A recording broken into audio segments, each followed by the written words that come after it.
This meeting is called to order. We have a quorum. We need a motion to adopt the agenda. Moved by Katie. We need a second. Second. I'm filling today for Renee in case nobody noticed, so I will just move on to number 2, the approval of the regular meeting minutes of our March 10th, 2026 meeting. And again, I received the minutes by email and they're also in front of you. So we need a motion for the approval. I so moved.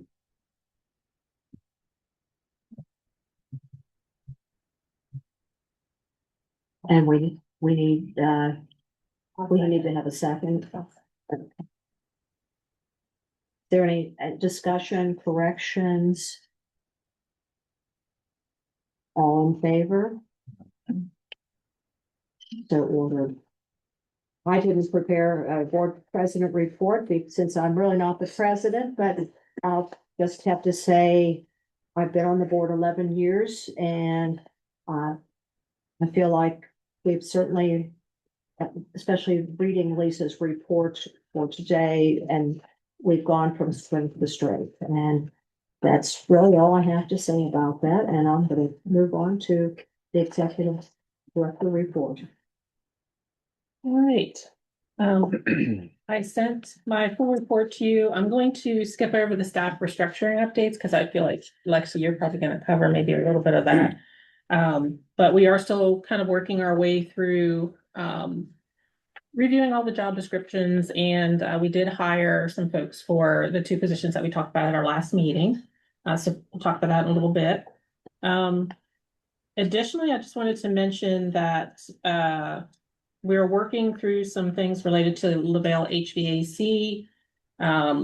We have I think a good group assembled to kind of troubleshoot some things that have been happening with that. So I have some details about that in my report as well. The report that I've been talking to you about for months from NTech Engineering, they'll be finishing up their work. This is the facility study where they're looking at all the different library buildings.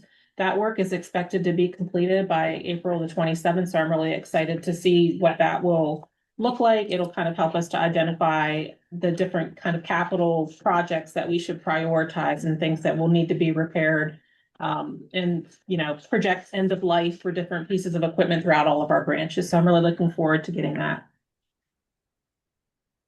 We have some capital grant applications that I'm working on writing for the Washington Street HVAC system. Again, that's the one that is over 20 years old at this point. The Frostburg Library roof replacement and a roof replacement grant for this library at Georges Creek as well.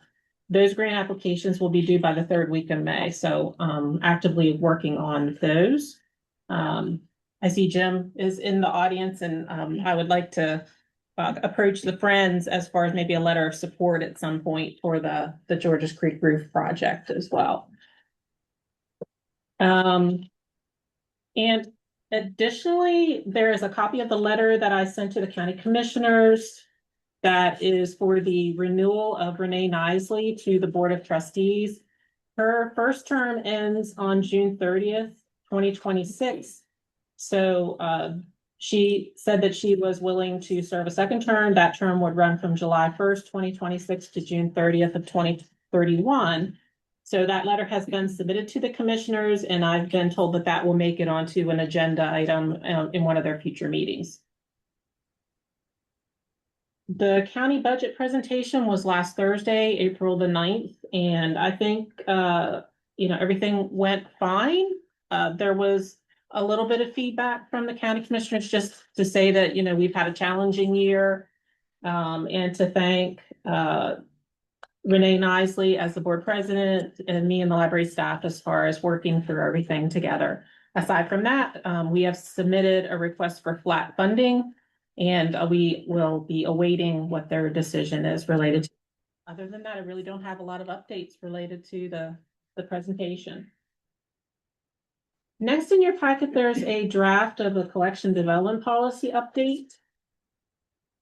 And this policy, it was recommended from our state library group that we incorporate the language from the Maryland Freedom to Read Act law in our collection development policy. So if you look at the first page, that verbiage is right there in the front.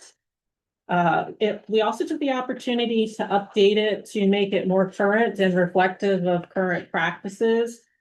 So I sent this an email. I've given you a copy in your packet. I'm not sure if you've had an opportunity to read that or if you have any questions, but we would like to be able to update the policy to incorporate that important information. Well, we need a motion for that. Anyway. Yes.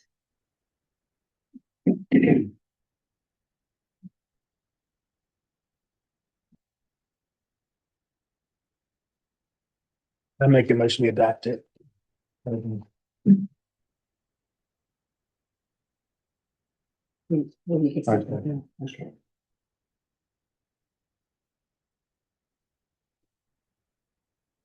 All in favor, say aye. Aye. Thank you. So, The next item in your packet, I feel like you might need a little bit more time to sit with, but it is an update to the Board of Trustees bylaws. In your packet, there is a copy of the current policy that was last approved back on November 7th, 2007. So it's been quite a while since these bylaws have been reviewed and updated by the board. I took the opportunity to draft an update to the bylaws.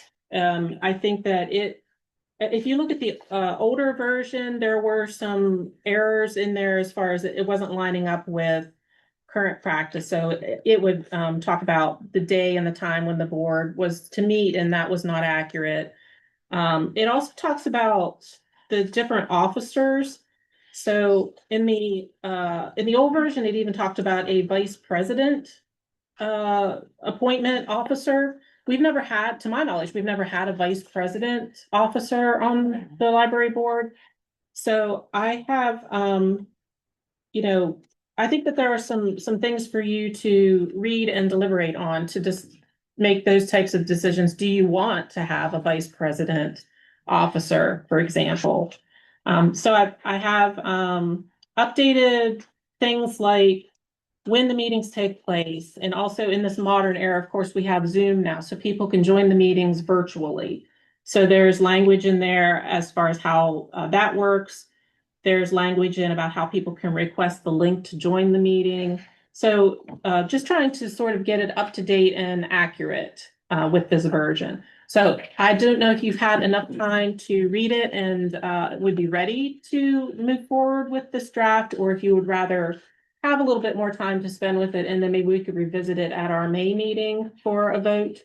I don't know what your or if you have questions. yeah, I saw a couple cosmetic changes when I read through, but I didn't read it. I read through quickly the other day. Okay. Thank you. All right, so we will table this for May, and if you have any questions, or I can always send this out as an editable document where you can make comments if you prefer to do that. And we will we'll revisit it again next month. A couple comments from Renee on the. Oh, Yeah, okay. sorry, she just said, well, I think we should revisit this for the next. Okay, very good. All right, and then next are the financial reports. In your packets, you have the March profit and loss report and the year-to-date fiscal year profit and loss reports. So I have some notes about activity from March of 2026 to share. There was a lot of grant reimbursements submitted in March to the Western Maryland Regional Library. Over 23,000 in service enhancement, around 5,000 in staff development, just under 16,000 in the public relations grant, around 2,500 in marketing, and just over 5,000 in delivery. So all the supporting documents and the request for reimbursement were sent to them. And just this week, we did receive the check back from them to be reimbursed. In the fines and fees, copier and printing income for March was $1,904.20.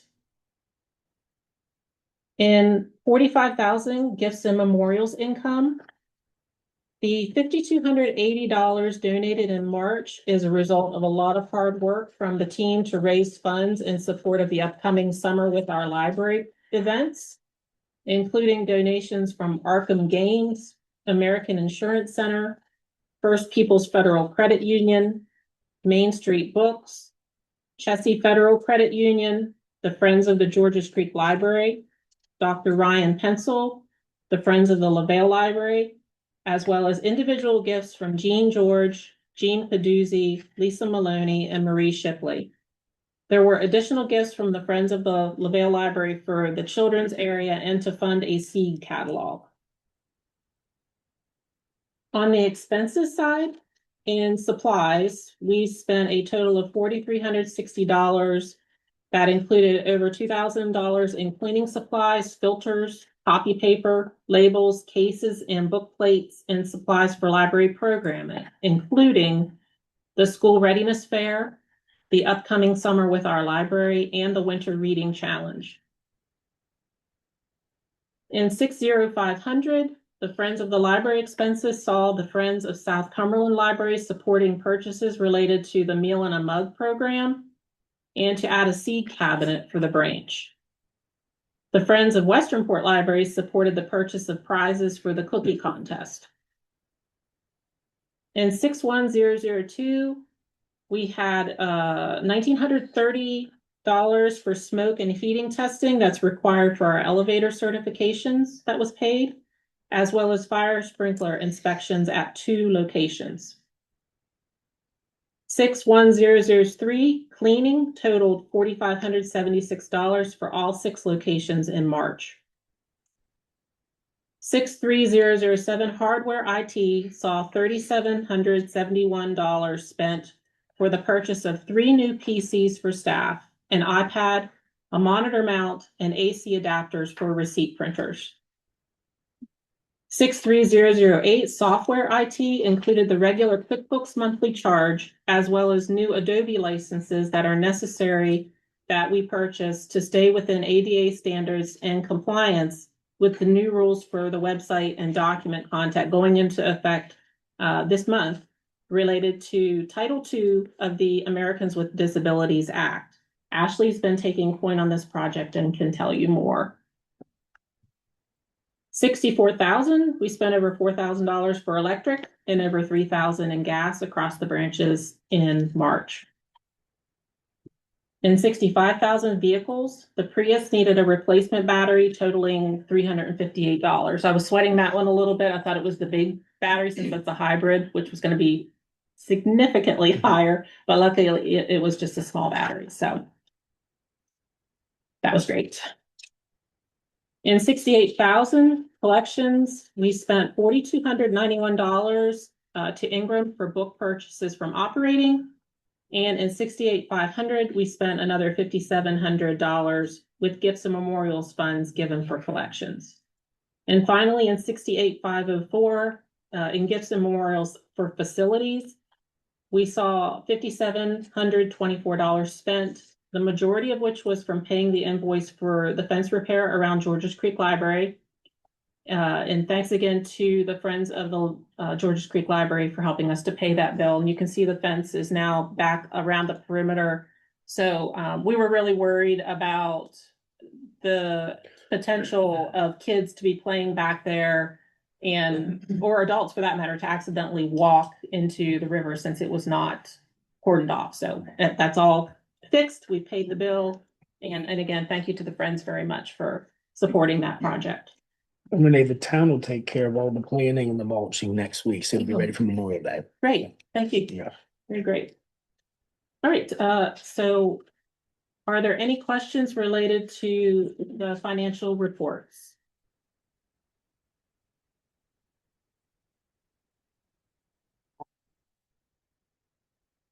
We need a motion to accept the financial report for March 2026. Can we need a motion? Second. Yeah. All in favor? Any opposed?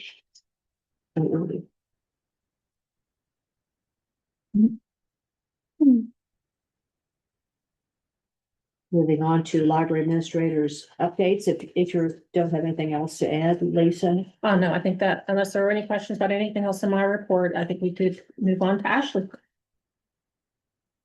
We'll on to answer. So. My notes here. I'll start again with the department update, now the Department of Advancement and Engagement. As Lisa mentioned, we completed the interview process and selected a new engagement specialist for the department. And I'm happy to announce that Louisville staff member Amber Shipley will be joining our team. Amber's passion for the library and ability to connect with a variety of audiences will really strengthen our capacity and impact when we go out and do outreach, form partnerships, and many other community-driven initiatives. Next note that I recently submitted, you may have seen this on Facebook or online. I recently submitted an application to nominate the Westernport Library at 121 Main for Library Journal's Best Small Library in America Award. It is a national award established in 2005, recognizes public libraries serving a population of 25,000 or less that demonstrates outstanding service, innovation, strong community partnerships, and a real impact in areas like literacy and technology access. This nomination was further strengthened by letters of support from regional and state leaders, including Emily Zumbrum, a colleague from WVU Potomac State College Library, and the Maryland State Librarian Morgan Miller. I recognize that there are a couple colleagues on this board that would have written super recommendations, but they unfortunately didn't want anyone affiliated with the library system. So I know that we would have had support here on the board too.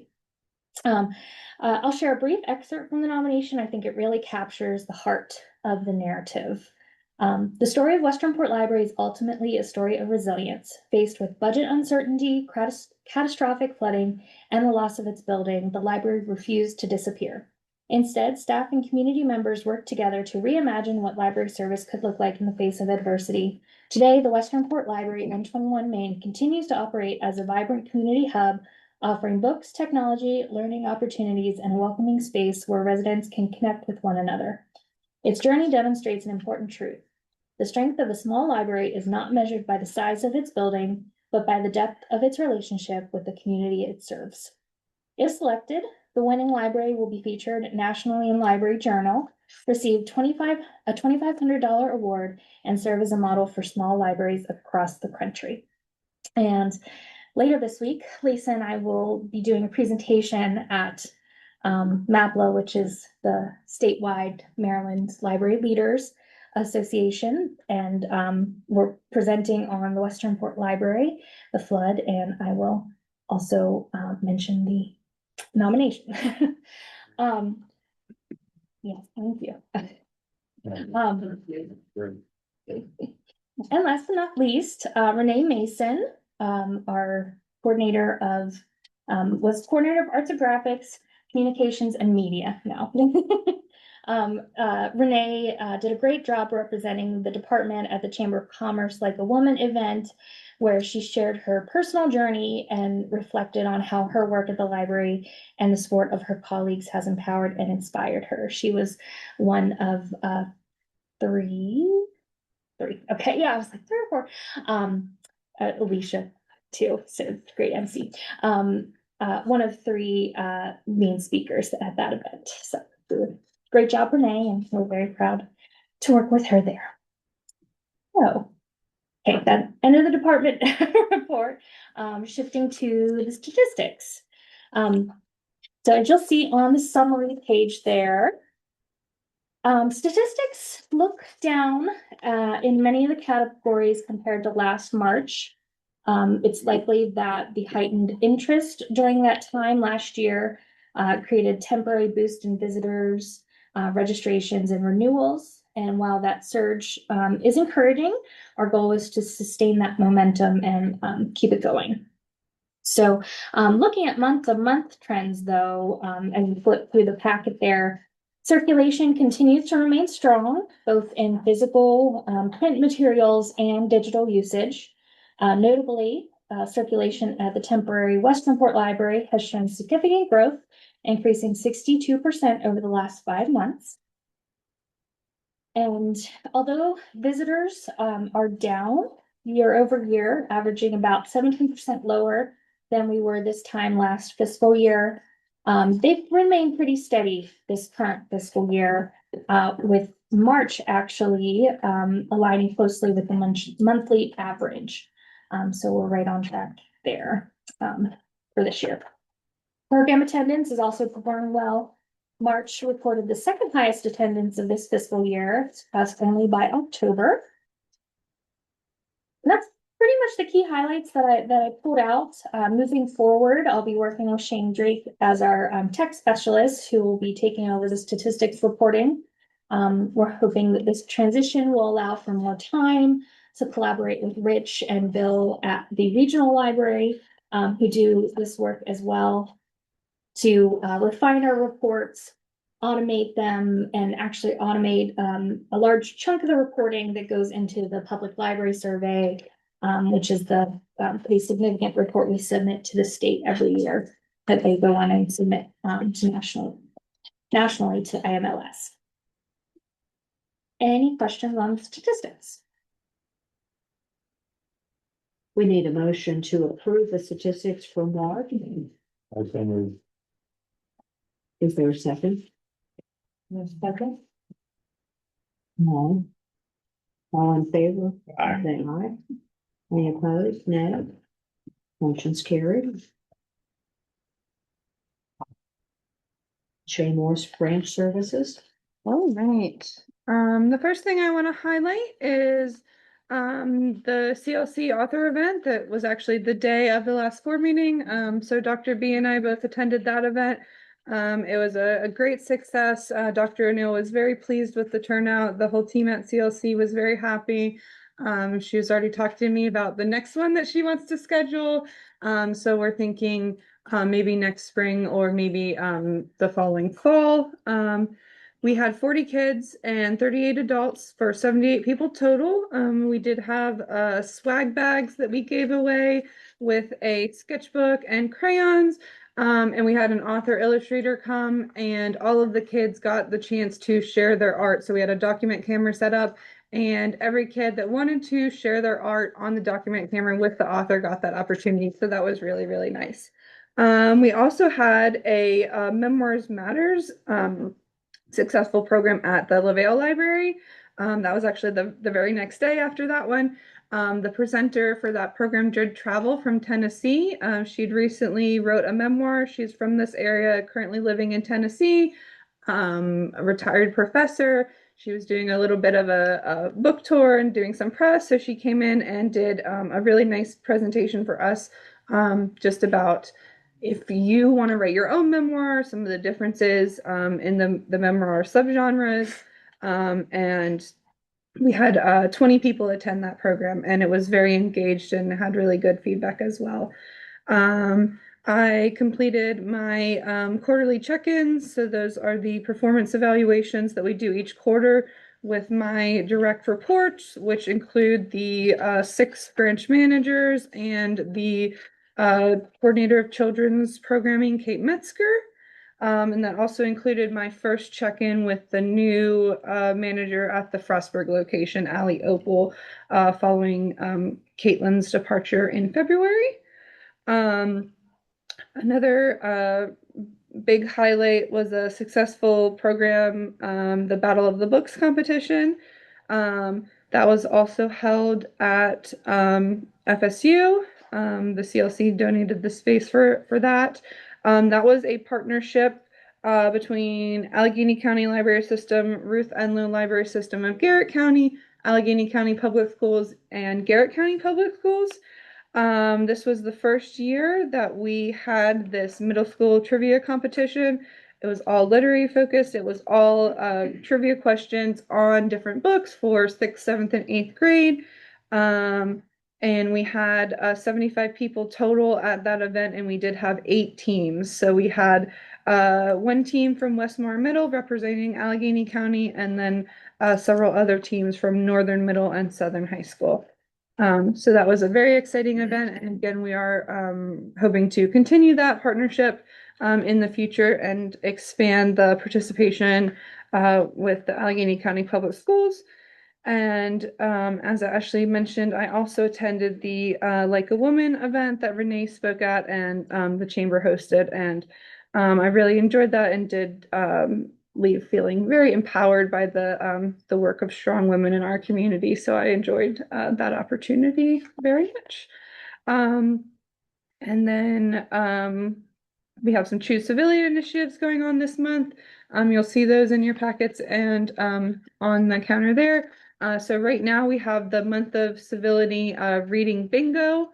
So that is a month-long reading log activity. It is all ages, and the prizes for that will be gift cards to local businesses of the winners choosing. So we're actually going to wait and purchase until after the winners are selected and call them and see which local business they are going to choose to patron. And, you know, they'll be able to pick whichever business is closest to them in their area. And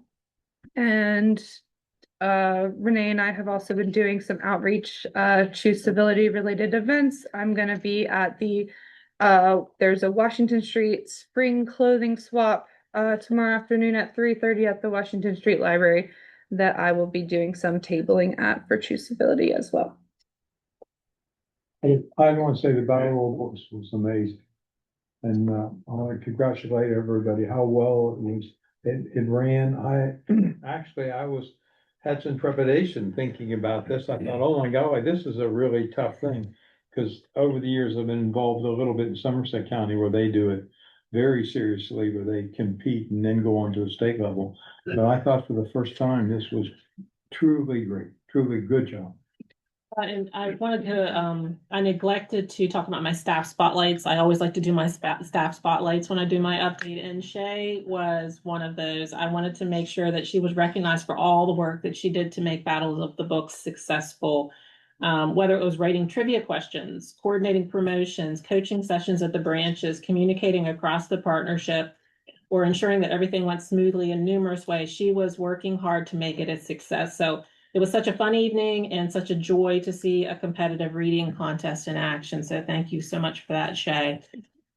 We have some nice photos of the kids who came in costume. So it was such a fun event. I'm hoping that we can do more literacy-based kinds of programs like that. Amen. And secondly, the second spotlight I wanted to talk about was for Allie Klein. So she compassionately stopped to assist an elementary school aged child in the Westernport area during her delivery route who was wandering in the roadway that was close to a dangerous intersection. Allie observed that he was barefoot and wearing ill-fitting clothing and took the initiative to pull alongside the road and ask if he was lost. She discovered that he was nonverbal and displaying autistic tendencies and was able to herd him into the library delivery van for his own safety, and then called the local authorities to report the situation. She kept him distracted with an iPad until the officer arrived to take custody of him. And then the officer became tasked with the challenge of getting the boy into the police vehicle, locating and returning him to his residence. So I think, you know, Allie definitely also deserves recognition and thanks for doing that. So sorry to interrupt. I just wanted to make sure giving everybody their flowers. Who won the Battle of Books? Or I was sorry I couldn't get there, but I think it was a Wednesday, and Wednesdays. Yes, it was a Wednesday night. The Garrett County teams all won. So I think there was 2 teams from Northern and 1 team from Southern that won. Mm-hmm. And there was a winning 6th grade, 7th grade, and 8th grade team. So there were 3 different. These were tough questions because I had read most of those books and I couldn't answer.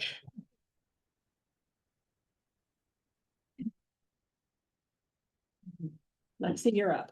Me, Yes. okay, yeah, I can start with restructuring. You know, each meeting I get better, I swear.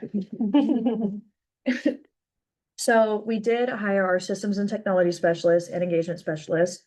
Amber is our engagement specialist. Ashley said that earlier. Shane will be working with Jason in the IT department as the systems and technology specialist.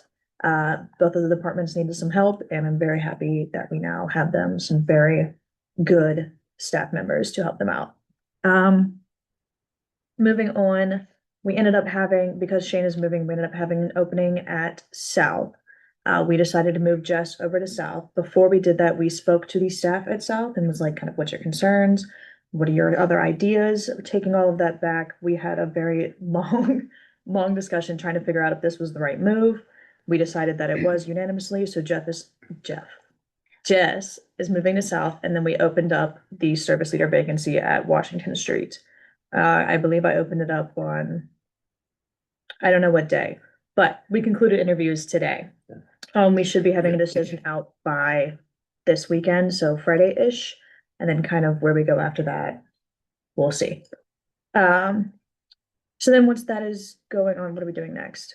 We're meeting with the rest of the departments to go over job descriptions and make them accurate. I think we talked a little bit about this before, trying to make sure that they're encompassing everything that they're actually doing. Right now, our staff are wearing a lot of hats, and I want to make sure that they have documentation that they agree with what they're doing. We agree what they're doing as well.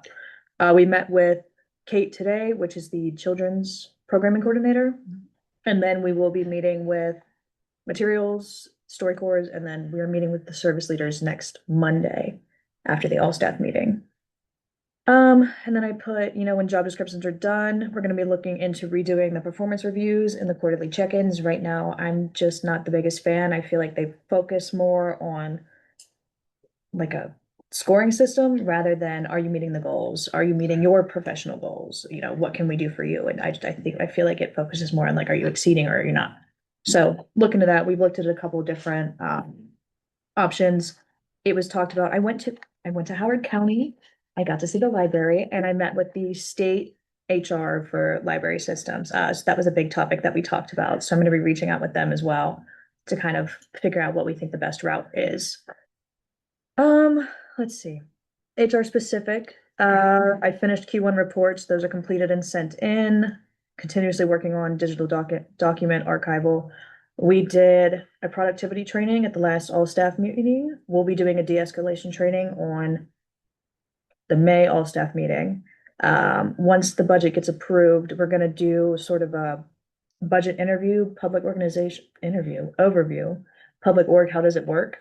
So we can kind of explain, here's where the top is and here's how everything funnels down and how decisions are made. I don't know what month that will be, but it's there. We're gonna be doing a patient privacy policy training. And then I updated the benefit time off. The way we were doing it, I could not stand. So now each branch has a master list and they can easily access it, and I update it every single payroll period. Also, we updated the request off, finding our coverage, send it to me for double checking. And then I put upcoming projects, staff profiles. I'm trying to meet when time allows, meet with my staff and understand, what their goals are here, what they want to do, what they're interested in. So that when specific trainings come up, I can kind of be like, this, you will love this. Or when we're working on projects with our ambassadors, staff can get involved on things that they like and make sure that they're growing them into the professionals that they want to be. So that's kind of, I guess, like a personal project, personal interest of mine. And then training, I need to get the time to form specific training and onboarding plans for each position. It's coming. It will happen. Fun committee wise, we did a Mardi Gras week, a green contest, and then we're not doing a training on April, so that's next week. Yeah, next week. We're doing a flower craft. And I don't know if you guys have seen the pipe cleaner flowers, but I learned how to make those. All the staff are gonna make them, and we're gonna have like one big bouquet made by staff. So instead of training, give them a little bit of a break. And then also we're gonna have cake because post state HR meeting, our staff are great and I'm getting them cake and not making them sit and listen to me talk for an hour. So we're doing that. Coming forward, we're doing a Cinco de Mayo dinner, which is basically, we're just gonna invite everybody out and be like, hey, we're planning to do dinner this night. Bring your family if you'd like to. Yay. And then that's kind of it. Just been going and going. And then for the substance abuse policy, so I wrote down like some notes. So first you'll see in your packet, the policy. It is kind of updated based on the, let me find it. I printed it out too. The executive order, from, what is it? January 2023. So it just focuses on, I can read the front of it. It's committed to upholding the standards set for behavior, performance, and safety of staff with upholding the reputation of the library. As part of this commitment, the library strives to maintain a work environment free from the effects of drug and alcohol use. So the definitions are based off this executive order. So the way that it works, this goes through, we have a reasonable suspicion form that I also gave you all. And so 2 or more checked off, you know, we send them, well, not send them, but we will take them for testing. We'll see what's going on with the accident or incident. And then if it comes back positive, that we will go for up to immediate dismissal. It depends on the discussion. I don't know where I'm at. But yeah, so And my, we did not currently have a such policy in place, and, you know, this more detailed document from the state, we would lean on that heavily as far as the work that they did to create the statewide substance abuse policy, but we thought it was important that we have something in place in our policy handbook. so my plan was for you guys to read that over, read through the executive order as well, because like I said, it's pretty definition heavy on the executive order. Yeah.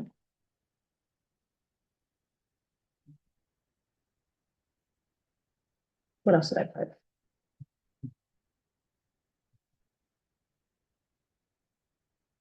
Oh. At the end of it, yes, I held pigs. I'll show you guys pictures. I showed Jack and Deb. I'll show y'all later.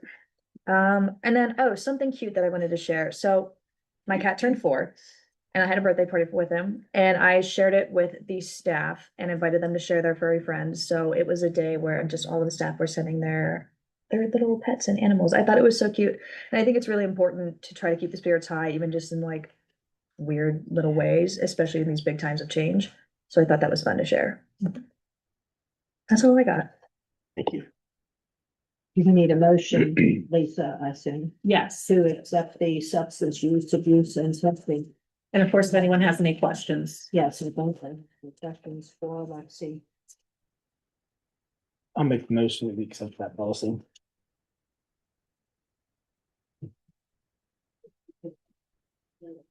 Okay, no, so.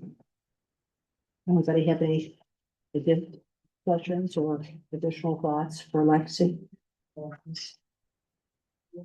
I didn't realize we didn't have one of these in place. I think it's a good thing too. So we had the substance use policy in place, but it was very vague and it was just basically a general disclaimer that we prohibit the use of illegal drugs, cannabis, alcohol, everything.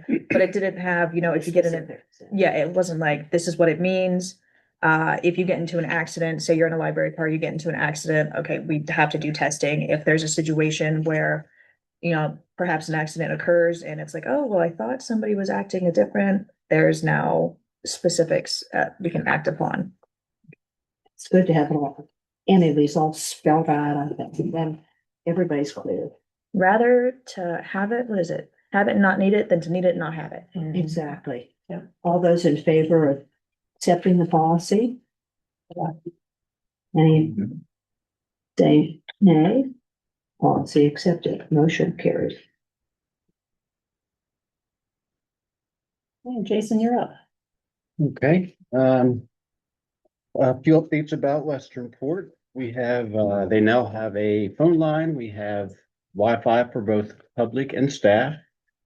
We have the internet available. Currently working on a public PC for there. It's nearly ready. That will be finished by the end of this week, next day or two. So they'll have a public PC. They have a copier and a printer. So that's moving along. I'm upgrading the phones at South Cumberland. We've been having a lot of issues at South with call quality, things like that, and that's going to take place tomorrow.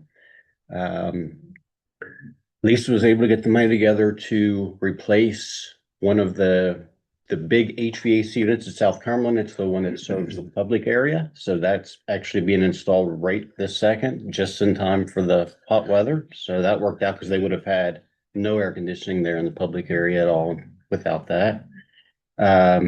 Continued HVAC issues at LaVale. I think Lisa brushed on that. Hopefully we're going to get some of those resolved with the new controller. And then I'm working on 5 new PCs for the new staff positions. There was the 3 that was mentioned earlier, then there's a couple more just from moving people around and things like that. And that's the highlights. We'll check to see if we have anyone signed up for public down here. We do not. Yeah, I didn't sign up, but can I have a minute? Is Is that okay? Is that okay, Deb? I'm sorry, I forgot to sign the sheet. I just want to say thank you. I want to start with Ashley. I believe the nomination was fabulous. Western Fork, there was a lot of them. And in case you don't know, what she did was pretty extensive. I went and looked at the nomination sheet. They wanted photos and testimonials and letters of support and checklists, and it was a lot of effort.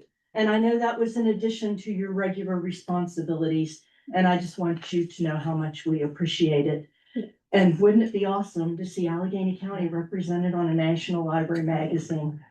We'll all keep our fingers crossed for that and send some positivity out into the universe. The Battle of the Books, somehow I missed that. Thank you so much. That sounds incredible. That's what the library represents to me.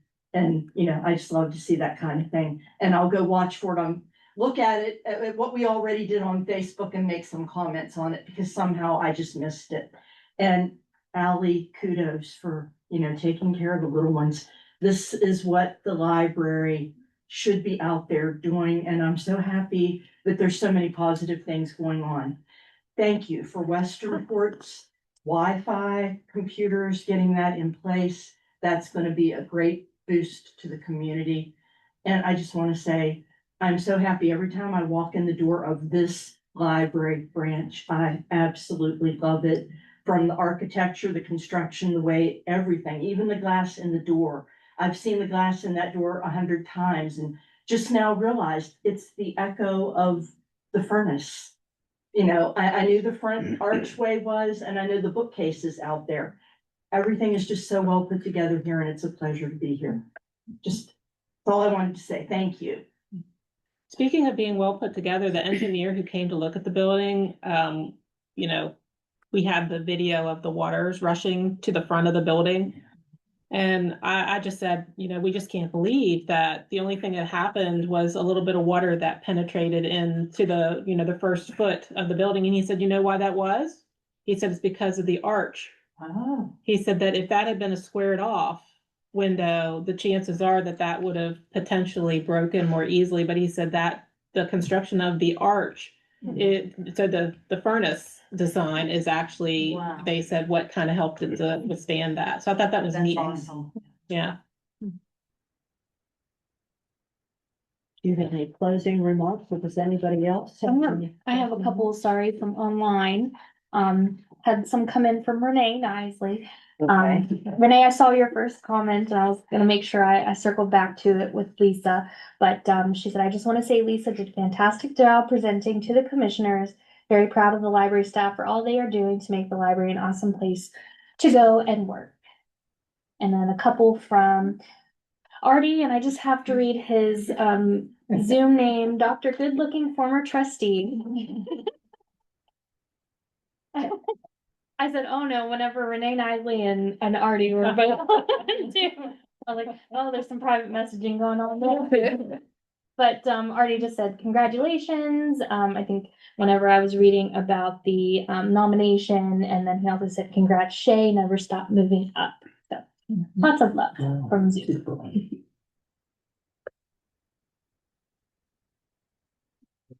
It looks like our next meeting is May 12th at 4 p.m. at the Lavelle Library. Hope to see everybody there.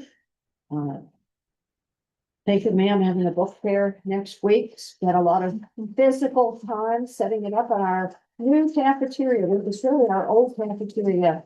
We moved downstairs on the seventh, I guess, when the kids first went downstairs after a long haul of lots of extra people on the second floor at Westernport Elementary. So we're having the book fair downstairs. Everybody's money's good if you want to come.